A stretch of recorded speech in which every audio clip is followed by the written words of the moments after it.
Mungu masaa haya ya kipekee ambao Mwenyezi Mungu ametujalia ili kwamba tukaweze kukutana tena katika ukurasa huu. Nataka nimbariki Bwana tangia mara ya mwisho kipindi kilichopita tukizungumza juu ya ishara zake Mwenyezi. Nambariki Bwana kwa sababu leo hii tumezidi kupata majibu mengi kutoka kwa wengi kutoka sehemu tofauti tofauti, na nataka usiku wa leo ama mchana huu tukaweze kuwa katika nafasi tena ili tukaweze kulishiriki neno lake Mwenyezi Mungu. Niruhusu kabla tujalishiriki neno lake Mwenyezi kwamba tukaweze kuomba tupate kibali ili tukalishiriki neno hili. Wacha tuombe. Baba, katika jina la Yesu tunakushukuru Mfalme, tunakubariki kwa sababu ya ukuu wako. Masaa haya na majira haya Jehova tunayapeana mikononi mwako ili kwamba Mungu kaweze kututumia kama vyombo mikononi mwako Jehova. Tunaomba neema na kibali na Roho Mtakatifu wa Bwana ukafanyike kuwa mwalimu wetu, tuelekeze katika kipindi hiki na katika nafasi hii ya kipekee Jehova. Pata kuhudumia mahitaji yetu ya kiroho, hudumia mahitaji yetu ya kimwili, hali zetu zote Bwana zikakutana nawe Jehova. Nataka niombee mtazamaji wangu ambao Bwana anatufuatilia katika nafasi hii baada ya mahubiri haya na baada ya mafundisho haya. Baba, tusisalie vile, bali Mungu tukageuzwe nia zetu na mawazo yetu kupitia kwa neno lako. Wacha ukainuliwa na ukatukuzwa unapokuwa nasi hadi mwisho wa kipindi hiki. Jina lako Jehova likapate kutukuzwa. Katika jina kuu la Yesu Kristo, Baba, tumeomba na kuamini. Amen. Amen. Amen. Kama vile nimetangulia kusema, nataka nikualike katika kipindi hiki baada ya misururu ya vipindi ambavyo vimetangulia kipindi hiki, lakini leo hii ningelipenda tukazungumze jambo ambalo litaenda kuwa ni tofauti na kila ambacho tulizungumza pale awali, na bila kupoteza wakati niruhusu niweze kukueleza kila ambacho tutaenda kujifunza usiku ama mchana huu. Leo hii ningelipenda sana tuzungumze kuhusiana na mtembeo wa kiungu pamoja na Mungu, ama kwa kimombo divine walk with God. Nilipokuwa nikitafakari kuhusiana na hili neno divine walk with God, Bwana akanirifaa katika neno lililo katika kitabu cha Mwanzo 17 mstari wa kwanza, na hivi ndivyo vile maandiko yalivyosema. Biblia inasema hivi katika hali ya kimombo: And when Abraham was 9 years old and 9, the Lord appeared to Abraham and said unto him, I am the Almighty God, walk before me and be thou perfect. Mbuka neno hapa ni walk before me, walk before me. Neno hili tunaelezwa hapa ni kumuhusu mtu wa Mungu ambaye anaitwa Abraham.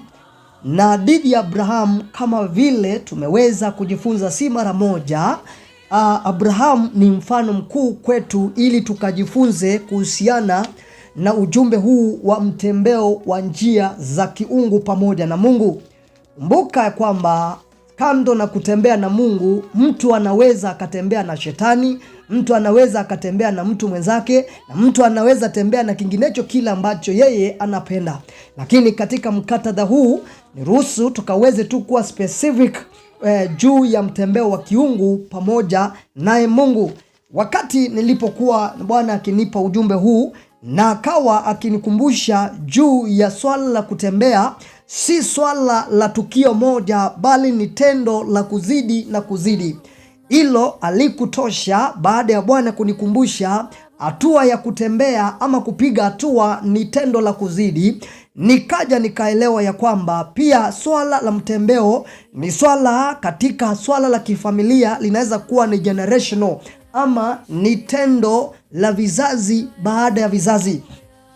Na katika mkataba huu wa mafundisho haya aswa tunaenda kujifunza kuhusiana na Abraham, tutaweza kugundua ya kwamba Abraham tunaona uzao wake anatenganishwa na kizazi ambacho hakikuwa kinamjua Mungu, na Mungu akataka kuanzisha uzao uliokuwa unamjua Mungu, na kuanzia pale Bwana akaanza kunena mambo ya siku zitakazokuja. Najua kwa masaa na madakika machache yanazokuja utaweza kuelewa kile ninachokizungumza masaa haya ama wakati huu. Huyu mtu ambaye anaitwa Abraham, tunaona taswira kadhaa katika mtembeo wake na Mwenyezi Mungu. Wakati Mungu anapomuita Abraham, kwanza alikuwa katika taifa ama maeneo ya watu wasiokuwa wanamcha Mungu, watu ambaye hawakuwa wanamjua Mungu, watu walioabudu Mungu. Na kwa sababu Mungu alitaka uzao utakao kuwa unaitanishwa nao, uzao ambayo ulikuwa wa kumcha Mungu, basi Mungu akamuita Abraham.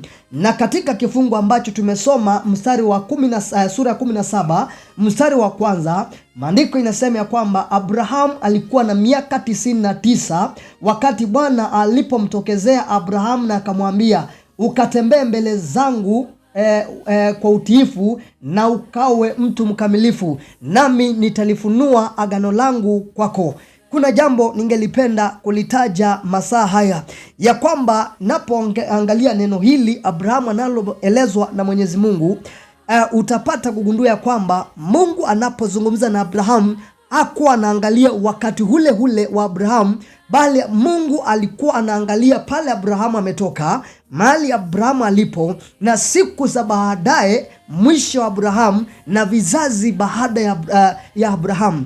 Na hapa ndipo mara nyingi tunakosa kuelewa chanzo na sababu ya umuhimu wa mmoja kutembea na Mwenyezi Mungu. Katika kitabu cha Isaia sura ya 51 mstari wa kwanza, kwa Biblia ya Kiswahili maandiko inasema hivi: nisikilizeni ninyi mnaofuatia haki, nanyi mnaomtafuta Bwana, uangalieni mwamba ule ambao mliotolewa kwa kuchongwa, na tundu la shimo ambalo mlitolewa kwa kuchimbuliwa.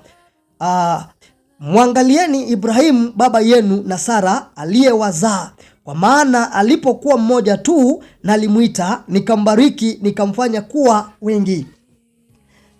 Maandiko haya ya Isaia 51 inatupa taswira ya Abraham, tukielezwa kwamba aliitwa akiwa mmoja, akawa na mkewe Sarai, na kutokana na pale Bwana anataka tukaweze kuangalia mahali imani yetu ilipoanza. Kumbuka safari na mwanzo wa Sarai pamoja na Abraham, tuna hadithi njema zaidi kuhusiana na kile walichokitenda. Lakini kwa sababu ya hili ambalo ningelipenda tujifunze jioni ya leo, tunaelezwa ya kwamba hawa wawili walichongwa, mahali ambapo tulichongwa kwa msingi wa Abraham mwenyewe, na historia tunayo kumuhusu Abraham, lakini hatutachimba sana katika lile. Maandiko inasema katika kitabu cha Mwanzo 6:9 ya kwamba hadithi kumuhusu mtu anaitwa Noa. Noa alitembea na Mungu, na Mungu akakuwa na urafiki wa kindani pamoja na Nuhu, akazitoa siri zake hadi alipotaka kuangamiza taifa. Mungu akamwambia Nuhu akajenge safina. Nazungumzia mtembeo wa mtu pamoja na Mwenyezi Mungu. Katika Amosi 3:3 maandiko inasema ya kwamba, je, wawili waweza wakatembea pamoja wasipoelewana? Na haya yote yanazidi kutuonyesha umuhimu wa kuwa pamoja na Mungu ama kutembea pamoja na Mungu. Katika Zaburi 23 mstari wa 4 maandiko inazungumzia, na huyu ni Daudi, anasema japo tembea katika ubonde la uvuli wa mauti. Daudi anasema ya kwamba hataogopa. Sababu ya Daudi kunukuu maandiko haya ni kwa sababu aliweza kutambua yale yanaweza tendeka wakati mmoja ametembea pamoja na Mungu. Kuna usalama mmoja anapotembea katika njia zake pamoja na Mwenyezi Mungu. Huyu Daudi ndiye aweze kunukuu haya. Aliweza kujua kwamba wakati alipopita katika bonde la mauti, wakati alipopitia katika vita vikuu, Mungu akiwa pamoja naye, Daudi alikuwa na uhakika ya kujua kwamba yeye angekuwa ni salama. Maandiko inasema ya kwamba wakati Bwana alipomuita Abraham na akamwambia, ukatembee mbele zangu na ukawe mkamilifu, nami nilitatimiza agano langu pamoja nawe. Ili linaweza kunirudisha katika neno letu la jioni ya leo. Maandiko inapozungumza maandiko yale, inaweza kutueleza kitu gani? Kizazi cha leo tunazingatia sana yale mambo ambayo yanatendeka tunapotembea na Mungu, na tunakosa kuweka udhamana mambo yatakayotendeka baada ya sisi kuondoka.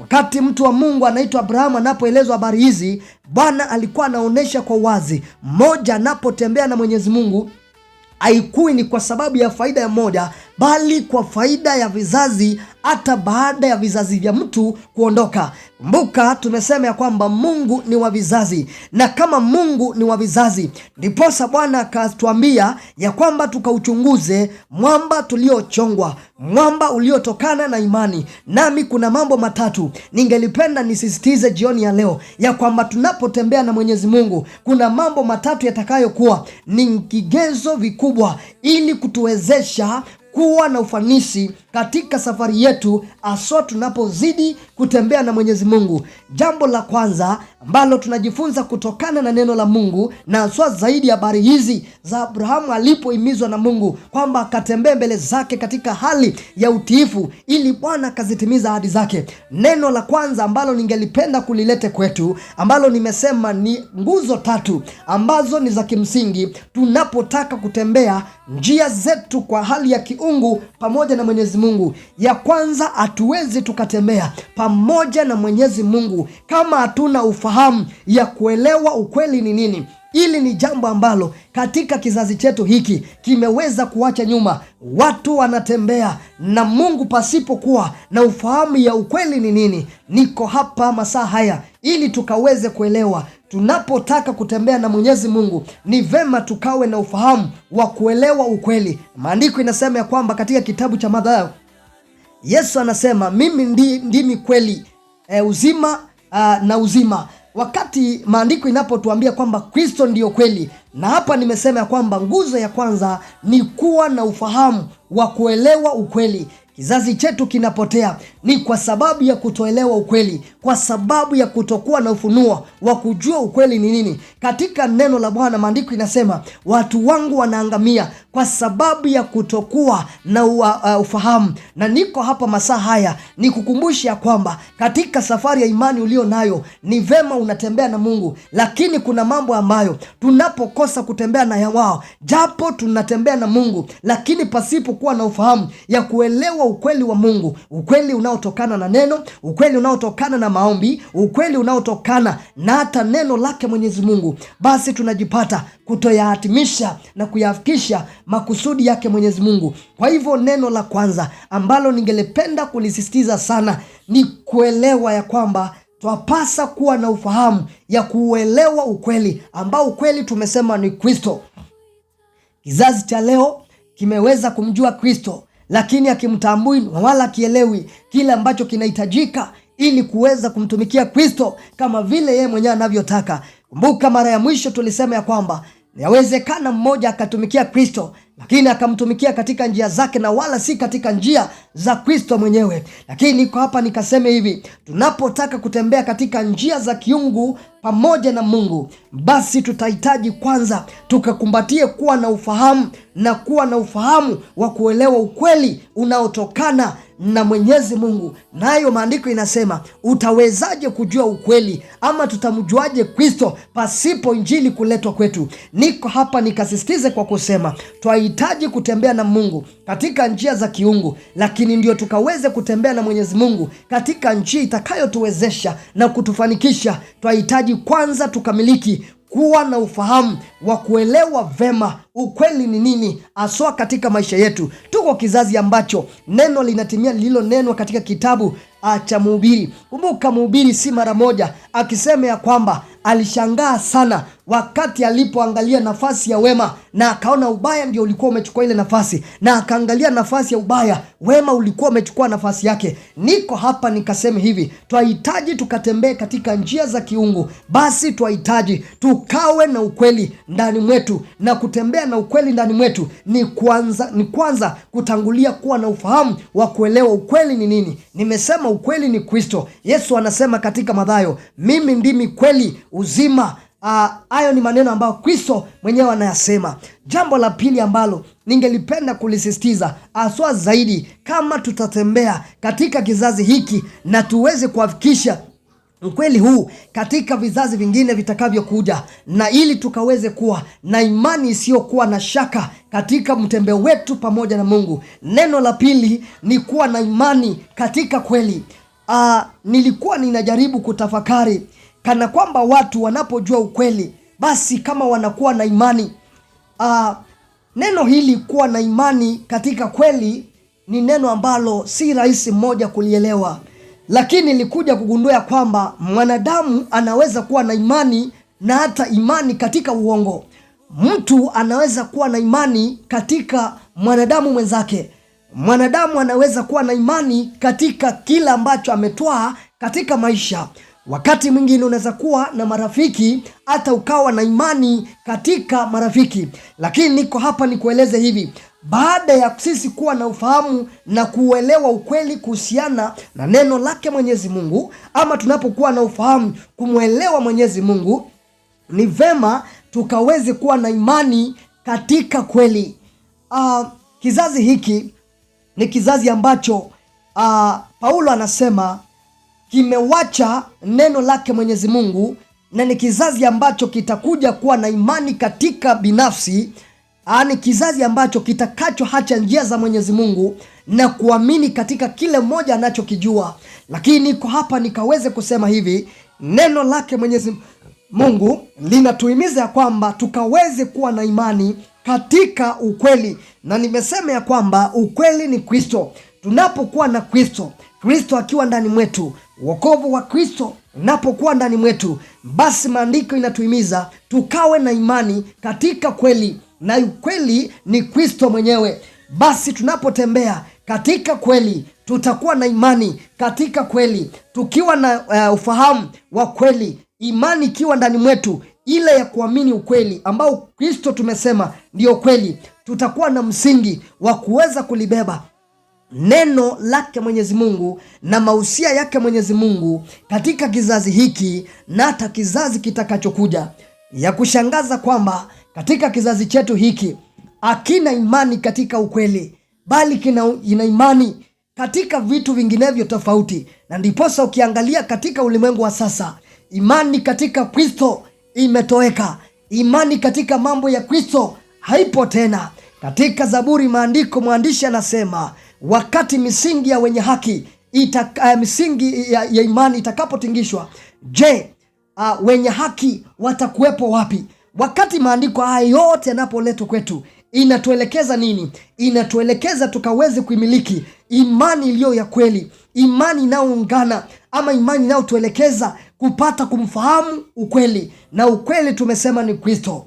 Imani yako sielewi jioni ya leo ama masaa haya, imani yako iko katika mambo yapi? Maana si ya kushangaza ya kwamba leo hii watu wana imani katika mambo mengi. Wengine wana imani katika waganga, wengine wana imani katika kazi yao, wengine wana imani ndani mwao ya kwamba hata pasipo Mwenyezi Mungu bado wanaweza wakafaulu katika maisha. Ukitaka kuyajua haya, enda ukaulize katika maandiko, utapata mifano nyingi. Wengi waliojaribu kuyaishi maisha pasipo Mungu, lakini wakaishia kuangamia na kupotea. Niko hapa nikakuhimize, wakati misingi ya watu wa ulimwengu inapotikizwa, maandiko inauliza katika Zaburi, je, imani ya wenye haki itakuwepo wapi? Ni ombi langu wakati imani itakaposukwasukwa, maana majira kama haya mambo mengi yanatendeka na maswala mengi yanatendeka, aswa ya kuwatoa watu katika imani inayompendeza Mungu. Wacha imani yetu ikaweze kuwa katika kweli, na kweli tumesema inatokana na tunapokuwa na ufahamu wa kumjua ukweli, na tukasema ukweli ni Kristo Yesu. Jambo la mwisho na la tatu ambalo ningelipenda kulizungumzia hasa kuhusiana na safari hii ya mtembeo wa kiungu pamoja na Mwenyezi Mungu, na kama tutaenda kusimama katika kizazi hiki ambacho kimejawa na mawimbi na mambo mazito na makubwa ambayo inatenganisha wanadamu na Mwenyezi Mungu. Jambo la tatu, mmoja ndiye aweze kuwa na safari ama mtembeo wa kiungu pamoja na Mungu, basi tutahitaji kuwa na furaha inayotokana na kumwamini Mwenyezi Mungu. Ili neno la kuwa na furaha inayotokana na kumwamini Mungu ni neno ambalo linaonekana kuwa ni rahisi, lakini nikubalie nikueleze hivi, tuko katika majira ambayo watu hawana furaha tena katika kile wanaamini ndani mwake. Najua kwamba kuna watu wanaamini katika waganga, Kuna watu ambao walipogonjeka wakaamini katika madaktari zao. Kuna watu waliosoma wakavika viwango vikubwa zaidi na wakaeka imani zao katika masomo, lakini leo hii ninapozungumza, yote yale yamewakosesha na wala wana furaha tena. Niko hapa nikueleze, maandiko inasema ya kwamba tunapokuwa na furaha inayotokana katika kumwamini Bwana, basi hatuwezi tukakata tamaa. Wakati mwingine tunaweza kuwa na furaha inayotokana na mambo yale ambayo tunayaamini, lakini furaha inapokatishwa, tunapata imani yetu ikiondoka katika neno la Mungu. Niko hapa nikakurudia na kukueleza ya kwamba tunapokuwa na imani inayotokana na kumwamini Mwenyezi Mungu, basi tutakuwa salama. Hata wakati imani yetu itakapotikiswa, tutasalia kuwa tumesimama imara. Kumbuka tumesema tutaenda kuwa na imani katika kweli, na tukasema ya kwamba tutaenda kuwa na ufahamu unaotokana na kweli, na tukasema kweli ni Kristo. Na hapa mwisho namalizia nikisema ya kwamba kuwa na furaha ambayo inayotokana katika kumwamini Bwana. Ninataka niombe jioni ya leo, Mungu ataenda kutusaidia ili kwamba furaha yetu ikaanze kutokana na kile tunachoamini nacho. Tunachokiamini ni Kristo Bwana wetu. Watu wengi katika kizazi cha leo, imani yao imeondolewa na fedha, wengine wameondolewa na marafiki, wengine kazi yao wameipenda hata imechukua furaha yao. Lakini nataka nikwambie hivi, imani itakayotokana na vitu kama zile nimetaja, hii ni ya muda mfupi na wala haiwezi ikaenda mbali. Jioni hii ya leo niruhusu nikaseme hivi, Bwana akatusaidie ili tukaweze kuimiliki furaha inayotokana katika kumwamini Bwana Mungu wetu. Andiko imesema ya kwamba Bwana akamwambia Abrahamu ya kwamba aende akaweze kutembea mbele zake kwa utitiifu, na kwamba Mungu ili akaweze kulitimiza agano lake. Sijui masaa haya mapote ambapo unanifuatilia, sielewi ni kitu gani ambacho ndani mwako unaamini, sielewi ni jambo gani lile ambalo unaufahamu kulihusu. Maana tumesema jioni ya leo wengi wanaufahamu katika mambo yao, lakini nimesema ya kwamba Bwana katusaidie ili tukao na ufahamu katika kweli, na kweli tumesema ni Kristo. Wakati mambo yanapokuja yanajivalia kana kwamba ni kweli, ninataka nikaombe Mungu atatusaidia ili tukaweze kutembea katika kweli. Nuru inapokuja kwetu itatupa mwangaza na tukatembee katika kuwa na imani ndani ya ile kweli. Tunapotembea na imani ya kweli, Mungu atatuimarisha hata wakati wa changamoto, wakati wa magumu. Maandiko inasema ya kwamba Kristo atatudhibitisha. Katika Zaburi inapomalizia 71:18, maandiko inasema katika kwa nakala ya Kimombo inasema hivi: Even when I am old and grey, do not forsake me my God. Huyu ni Daudi ambaye anamuomba Mwenyezi Mungu akisema ya kwamba hata nijapo kuwa mzee na kichwa changu kikawa na mvu, Bwana usiniache. Na akasema ya kwamba hadi nikaweze till I declare your powers to the next generation, hadi nikaweze kutangaza nguvu zako kwa kizazi kinginecho. Na maandiko yanasema ya kwamba to the next generation your might acts, na matendo yako makubwa kwa watu wote watakao kuja. Nataka niamini ya kwamba mwisho wa kipindi hiki, kusudi kubwa ya mtembeo wetu si kwa sababu ya kuishia mahali tulipo, bali ni kwa ajili ya kuwafikisha na kuyatangaza nguvu zake kuu zake Mungu, na pia kutangaza juu ya matendo yake Mungu makuu katika kizazi cha sasa, na mambo makubwa kwa watu na vizazi vitakavyokuja. Jioni hii ya leo ama mchana huu nimeleta ujumbe kwetu ya kwamba safari hii ndio tukatembee na Mwenyezi Mungu. Twahitajika tukatembee tukiwa na ufahamu katika kweli, na nikasema katika safari hii ili tukatembee na tukafaulu, tutahitaji kuwa na imani katika kweli, na ili tukaweze kufaulu twahitaji tukawe na furaha itakayotokana na kumwamini Mwenyezi Mungu. Bwana aliyatimiza yote ambayo aliyomwahidi Abrahamu kupitia kwa neno lake. Kumbuka katika Isaia alituambia kwamba tukakumbuke tulikochongwa, na tulichongwa kutokana na Abrahamu ambaye maandiko imetuambia aliitwa peke yake pamoja na Sarai, lakini dunia nzima ikajaa. Bwana amekuita jioni ya leo ili ukatembee naye, usije ukawa na shaka, maana aliyemuinua, aliyekuwa mmoja na akalifanya taifa na mataifa, anaweza akayatenda na hata kwako jioni ya leo. Tazama, wakati tunapohimizwa kwamba tukaangalie tulikochongwa, hii inatudhihirishia ama inatukumbusha mwanzo uliokuwa wa unyenyekevu, na pia inatuonyesha jinsi ya kusalia kuaminifu katika ahadi zake Mungu katika maisha yetu. Jioni ya leo ninapoenda kuomba, nataka niombe ya kwamba Mungu ataenda kutusaidia. Sielewi ni hali gani ambayo unaipitia, sielewi ni hatua gani ambayo unaipitia, lakini imizo langu jioni ya leo ni kwamba Bwana akakusaidie hasa unapoenda kutembea katika mtembeo wa kiungu, mtembeo wa mwanadamu na Mwenyezi Mungu. Mara nyingi ukwingi ni mwepesi, maana wakati mwingine utatembea watu watasema ni kana kwamba wewe ndio unayajua yote, lakini naomba ukashikilie imani yako katika neno lake Mwenyezi Mungu, naye atakuwezesha. Alimwezesha Abrahamu akiwa peke yake. Leo hii dunia imejaa kupitia kwa matendo makubwa ambayo Bwana ameyatenda, maana Abrahamu alisalia katika njia ya unyenyekevu na utiifu na kwa kumtii Bwana katika safari hii. Wacha tukaombe. Baba, katika jina la Yesu na kushukuru na kukubariki kwa sababu Bwana umetufundisha mambo matatu: jinsi ya kutembea katika utiifu na jinsi ya kutembea mtembeo wa kiungu pamoja nawe. Baba, umesema tukao na ufahamu wa kutembea katika ukweli wa neno lako, na ukasema tena dadi katika neno lako ya kwamba Baba tukatembee tukiwa na imani katika kweli, na neno linasema ya kwamba kweli ni Kristo, na ukamalizia Jehova kwa kutuambia Baba tukatembee tukiwa na furaha inayotokana na tunapokuamini wewe. Nataka nimwombee mtazamaji wangu na yote ambaye nasikiza na anayefuatilia katika nafasi hii. Baba, ukaachilia neno lako likalete nuru na ufahamu, ili kwamba katika yote wayatendayo Baba wakayaone matendo yako makubwa na ushindi wako Jehova ukapate kuwa nao. Kuna mtu ambaye kwa sasa anajishangaa kwamba anapitia mazito, ni kwa sababu ameamulia na kufanya maamuzi Baba ya kutembea nawe. Naomba ukafanyike kwa msaada katika nafasi hii, mpiganie vita vyake na hata ukamuinue. Yote atakaoinuka kinyume chake Baba ukafanyike kuwa nguzo na msaada wa karibu katika hali zake. Bariki mtazamaji wetu na ukawatende mema wote watakaosikia sauti hii kwa ajili ya sifa na utukufu wa jina lako. Baba ukatukuzwe na ukainuliwe, maana ni katika jina kuu la Yesu Kristo Baba tumeomba na kuamini. Amen. Amen. Shalom. Unaweza kufanya